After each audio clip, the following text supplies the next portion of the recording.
mensagem do Cristo cósmico Maitreya. As forças de cristalização e destruição. O número de elementos que fazem parte do grupo dos obreiros é cada vez maior porque novas almas estão unindo-se ao novo trabalho místico, um aspecto da dinâmica grupal. O objetivo é integrar no grupo 1/3 das almas que periodicamente reencarnam no planeta Terra. Estas, ao longo de suas vidas passadas, experimentaram provas, testes, sofrimentos e desilusões, foram sublimadas e purificadas através do fogo da vida terrena. Ficaram, por isso, muito bem preparadas e determinadas a levar o grupo maior da humanidade a transformar o planeta Terra num autêntico santuário das forças cósmicas divinas. Os obreiros já não são dirigidos pelas suas personalidades, sim pelas suas almas, e muitos são até dirigidos pela sua própria célula cósmica, seu espírito, através de sua alma. Os obreiros subdividiram-se em 7 setores. Cada um atua dentro das características de cada raio cósmico, trabalhando com o mestre do raio respectivo. Cada um destes 7 setores também subdividiu-se em 7 áreas de atuação, dentro das tônicas de cada raio. Por sua vez, estas 7 áreas novamente subdividiram-se em outras 7 áreas menores. No total, temos no mundo 343 tipos de agrupamentos principais de obreiros. Cada um, a nível de alma, está hierarquicamente subordinado ao agrupamento que lhe é superior, todos dentro das características de cada raio. Os componentes dos grupos de obreiros estão atuando em todos os setores da vida humana, formando assim um corpo de atuação real e consciente dos mestres, que fazem parte da grande hierarquia oculta da grande fraternidade branca e que administram a evolução coletiva do planeta Terra. As grandes transformações políticas em muitas nações são resultado do trabalho silencioso e anônimo de grupos de obreiros. Eles atuam para que nasça um novo sistema político global baseado no equilíbrio social e econômico. Os sistemas políticos vigentes hoje no mundo estão fundados nos valores da personalidade, voltados para a matéria e tendo como objetivo a vida física, desprezando a alma e seus valores, suas potencialidades e sua existência. Apesar da maioria das pessoas acreditarem que tem uma alma, não a deixam tomar a direção de suas vidas terrenas. As religiões vigentes no mundo humano estão completamente defasadas, baseadas em princípios que ajudam a aumentar as forças de cristalização, forças de oposição à evolução e à expansão espiritual do ser humano. Elas não deixam que ele atinja a sua plena libertação e assim conduzem os povos às guerras, à fome, à miséria, aos desequilíbrios sociais, econômicos e políticos. O novo sistema político que está surgindo e que só no futuro virá à tona, visto estar sendo cuidadosamente edificado. Os bens materiais não pertencem a ninguém em particular, nem a grupos econômicos, nem às próprias nações. Eles são entregues às pessoas e às nações para administrá-los, sabiamente multiplicá-los e dividi-los segundo as necessidades de cada ser humano.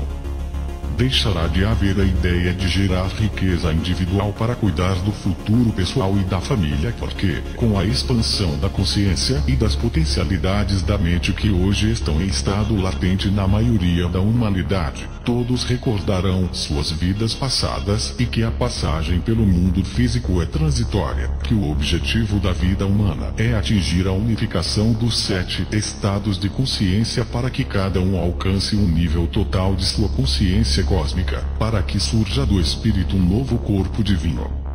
A personalidade não dirigirá mais a vida humana. Ela estará unida à alma. Esta é que atuará no mundo, deixando a personalidade de gerar conflitos e ilusões. O despertar da mente superior será normal em todos e as faculdades extrasensoriais passarão à frente dos limitados sentidos físicos. Ninguém poderá enganar ninguém, assim como ninguém receberá mais do que necessita para viver no mundo físico. Hoje parece utopia, mas o futuro mostrará a verdade de nossas palavras. A riqueza está nas mãos de poucos que cada vez estão mais ricos e os pobres cada vez mais pobres. Se os que possuem o poder do dinheiro se lembrassem de suas vidas passadas em que certamente já foram pobres, saberiam que pesado é o fardo kármico por não distribuírem suas riquezas para os que estão necessitados. Se tivessem o poder de ver o futuro, que belas e maravilhosas seriam suas vidas futuras se distribuíssem suas riquezas. Caso contrário, veriam a sua próxima reencarnação como pobres, miseráveis e cheios de fome, resultado do egoísmo econômico da presente vida. Se os ricos tivessem a consciência de que milhares de seres humanos morrem de fome por dia, como resultado do desequilíbrio econômico, saberiam que têm a sua parcela de culpa. As guerras, a escalada do terror, da criminalidade e as doenças resultam desse desequilíbrio econômico. Os mais ricos, que são uma minoria, acham que seu dinheiro, seu ouro, seus bens materiais, são de sua propriedade pessoal e para o exclusivo uso de como eles quiserem, patenteando em suas auras faixas marcantes de cores escuras do egoísmo e ganância, gerando ódios e sofrimentos. No dia em que surgir nestas pessoas um estado de consciência superior mais abrangente, e quando cada um ficar diante sua própria realidade para ser julgado pelos seus atos, tudo se transformará na superfície da Terra. Voltando ao presente, as transformações na China e, principalmente na Rússia, são consequências do trabalho dos grupos de obreiros e seus resultados começam a surgir com muita força. O que está acontecendo na Rússia é muito mais sério e mais profundo do que podeis pensar. Não são simples reformas políticas e econômicas. É um processo que revolucionará até a vida no resto do mundo. E um processo da nova ordem político-econômica que surgirá também nos Estados Unidos da América do A América sofrerá uma grande transformação, abandonando as regras capitalistas clássicas para buscar novas formas de equilíbrio.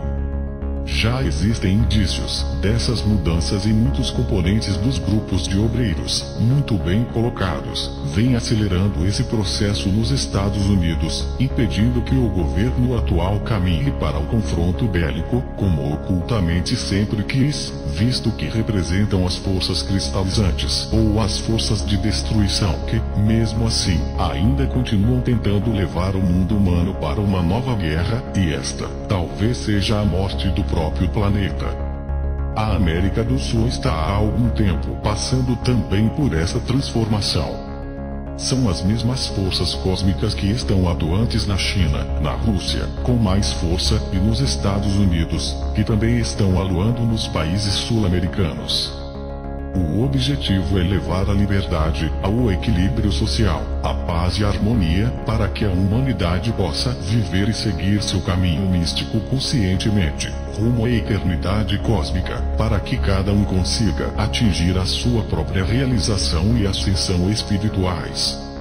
As transformações na China estão mais lentas, elas estão sendo muito mais difíceis que na União Soviética, mas os obreiros, dirigidos pelos mestres Saint-Germain, El-Moria e os mestres chineses, estão também muito atuantes para processar lá as transformações políticas e econômicas necessárias. Enquanto as forças de construção atuam, as forças de destruição contrárias à expansão dos reais valores da evolução e libertação estão também agrupando-se. Basta olhar para o Médio Oriente e logo percebereis que o radicalismo, o fanatismo religioso, um dos piores, estão tentando desencadear uma nova guerra. As forças materialistas querem guerrear, porque se fizerem entre si eles dificultarão que a humanidade atinja o amadurecimento interno de sua mente e alma e recupere a sua autêntica liberdade interior. Se isso acontecer, os representantes das forças de destruição e alguns líderes religiosos, políticos e econômicos, não mais serão ouvidos nem seguidos. O ser humano do futuro obedecerá ao comando de sua alma e de sua consciência superior. Não será egoísta, mas sim fraternal para com seus semelhantes, visto que egoísmo e divisões têm origem na personalidade no ego e não na alma ou na consciência superior, a consciência espiritual. Os poderes dos líderes religiosos, políticos e econômicos têm os dias contados. São como árvores velhas que já não dão mais frutos doces e saborosos, mas sim azedos e amargos. Outras árvores estão nascendo, darão frutos mais doces e ainda mais saborosos, com tanta abundância que chegarão a todos os seres humanos. Se olhardes bem para o mundo humano, encontrareis lutas, guerras, ódios, desequilíbrios provocados pelas forças de destruição, que lutam para sobreviver. Elas estão agrupando-se, mas não deveis ter medo nem receios. Poderão amordaçar vosso corpo humano, matá-lo até, mas ninguém tem poder de aprisionar ou matar a vossa alma. As histórias, criadas pelas religiões, de Satanás não passam de fantasia, medos colocados nas vossas mentes para que os senhores das religiões pudessem manipular-vos. Satanás, no mundo espiritual superior, não existe. Ele existe sim, nas esferas humanas, visto ser um produto da humanidade. A maldade nas personalidades o criou, está no inconsciente coletivo e é o que atua nas mentes fracas e desequilibradas. Lúcifer existe, é um ser espiritual, mas nada tem a ver com Satanás ou com as forças do mal criadas pelo ser humano. Lúcifer é um príncipe da luz ungido de luz, que, voluntariamente, desceu aos mundos mais densos para criar a matéria e os corpos físicos, para que a alma pudesse ter um veículo denso para expressar-se na matéria física, com o objetivo de, mais rapidamente, atingir o seu centro geométrico cósmico e assim expressar a vontade, o amor, a inteligência e a luz divina. Se o ser humano utiliza mal seus corpos humanos e seu mundo físico, isto não é problema nem responsabilidade de Lúcifer. Confundi-lo com Satanás e com as forças do mal é um erro muito grande, com o qual os setores das forças cristais antes de destruição tentam confundir as almas inocentes que, manipuladas pelos senhores da destruição e da ilusão, acreditam e se deixam levar ao sabor de seus interesses. Se estudardes bem as seitas chamadas satânicas, seus princípios e objetivos, e traçardes um paralelo com os objetivos e princípios da manipulação de massas e do domínio do ser humano, limitando as liberdades individuais de cada um, vereis que as forças são as mesmas, só mudam os rótulos e os métodos, mas os fins são iguais. Tudo que é superior, que vem da luz, segue os princípios da luz, atua sempre em favor da liberdade individual e coletiva, não impõe nada, mas ajuda a que cada um siga o caminho da sua consciência espiritual, que todos tenham os meios físicos e espirituais necessários para seguirem seu caminho com muita paz, amor, harmonia, liberdade, sabedoria e também muita fraternidade. Ninguém tem o direito de destruir, de matar, de impedir a liberdade individual de cada um. Ninguém tem o direito de impor aos outros a sua própria vontade, geralmente baseada na sua personalidade. Ninguém tem o direito de escravizar os outros, econômica, política, religiosa, social ou psicologicamente. Ninguém tem o direito de abusar dos direitos e da liberdade dos outros em seu próprio proveito ou de grupos. Todos nascem neste mundo físico livres para viverem suas próprias vidas individuais e coletivas, não devem imitar nem deixarem-se manipular por ninguém.